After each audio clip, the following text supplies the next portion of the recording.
और साबिक गवर्नर इमरान इस्माइल ये कहते हैं कि 21 तारीख को महमूद मौलवी कराची की नशिस्त जीत कर इमरान खान को तोहफे में देंगे। बाकी नशिस्तों पर इमरान खान खुद इलेक्शन लड़ रहे हैं और इमरान खान के सामने बिलावल भुट्टो या नवाज शरीफ का भी कोई कद नहीं।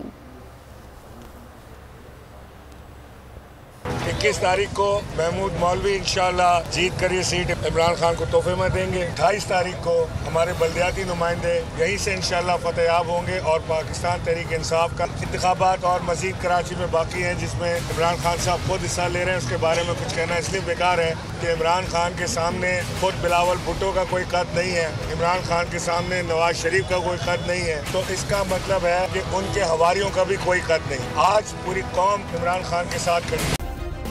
सब्सक्राइब करें और बेल दबाएं ताकि कोई खबर रह न जाए। सब्सक्राइब करें और बेल दबाएं ताकि कोई खबर रह न जाए।